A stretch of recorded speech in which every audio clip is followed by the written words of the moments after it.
EBIT EPS analysis, ये क्या होता है, इससे हम ये चेक करते हैं कि जो हमारी अर्निंग पर शेयर है कैपिटल स्ट्रक्चर के किस कॉम्बिनेशन से अर्निंग पर शेयर हमारी मैक्सिमाइज हो रही है। ठीक है, तो जैसे कि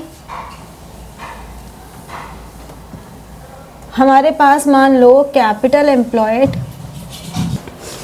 तो जैसे कि हमारे पास मान लो कैपिटल एम्प्लॉयड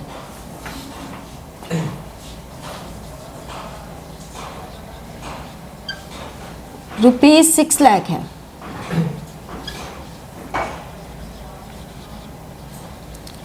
इक्विटी एंड डेब्ट में हमारे पास ऑप्शन फर्स्ट है जिसमें हमने कहा 4 लाख एंड 2 लाख।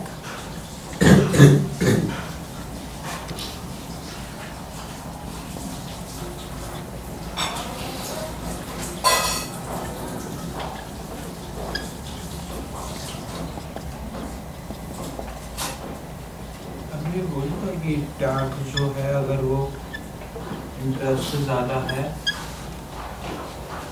अब तो क्या चाहता है कि जा तो मैं वहीं से स्टार्ट करूँ जहाँ से तुझे समझ में नहीं आ रहा है, मैं पूरा कॉन्सेप्ट समझाऊँ? समझाऊंगी तो बेटा मैं पूरा कॉन्सेप्ट ही ना। अब मैं अपने कहाँ पे मैंने वर्ड छोड़ा था और कहाँ, ऐसे कैसे होगा?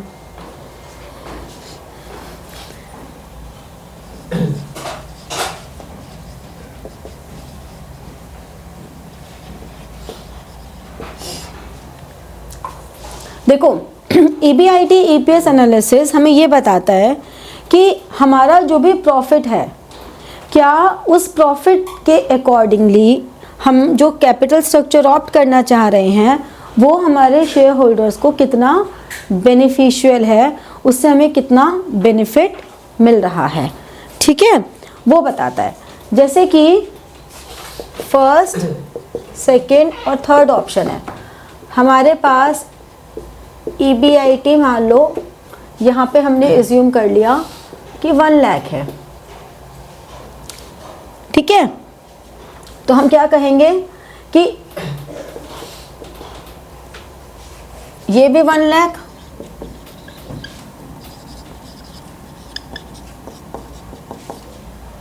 ठीक है, ये 1 लाख और ये भी 1 lakh.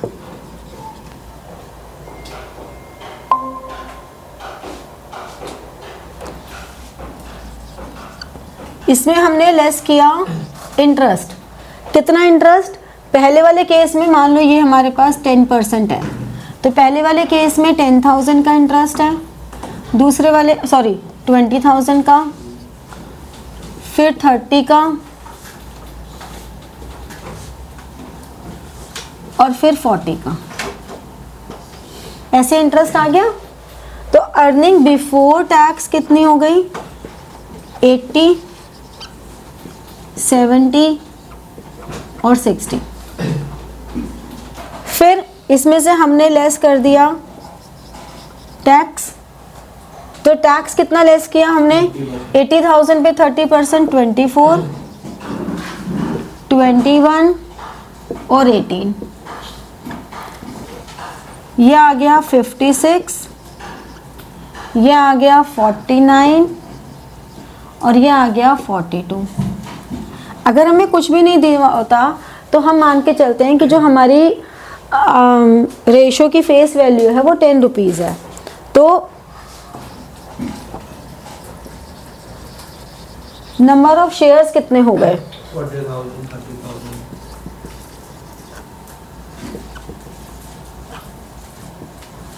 20,000। Earning per share is earning after interest and tax upon number of shares। तो 56 upon 40 ये हो गया 1.40, ये हो गया 1.6, ये हो गया 2.1। तो यानी कि कौन से कॉम्बिनेशन में सबसे ज़्यादा बेनिफिट हो रहा है? थर्ड में।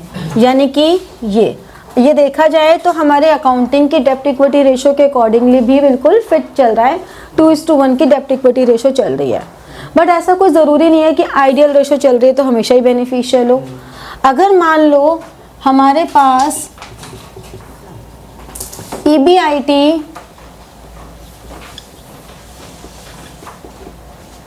सिर्फ 40,000 ही होती, यानी कि जितना हमारा हाईएस्ट हमें इंटरेस्ट पे करना पड़ रहा है वही होती या उससे भी कम होती, तो देखो सिचुएशन में क्या होता, हमने यहाँ पे 20, 30 और 40, तो अर्निंग बिफोर टैक्स 20, 10 और बिल, फिर लेस टैक्स यहाँ पे 30% के हिसाब से 6,000 और ये 3,000, तो ये आ गया 14 और 7।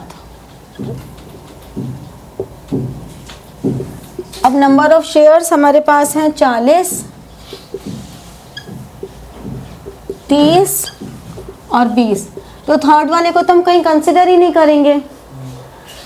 अब यहाँ पर EPS कितनी निकल गई, 0.03 समथिंग आएगी, और यहाँ 0.0 कितनी आएगी, 2 आएगी। तो यानी कि सबसे ज़्यादा बेनिफिशियल यहाँ पे बहुत ही कम है, फिर भी ये वाला बेटर है।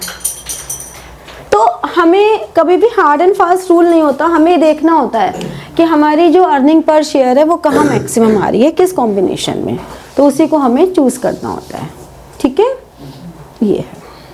तो like, share and press the bell button for getting your notifications and comment. ठीक है, thank you.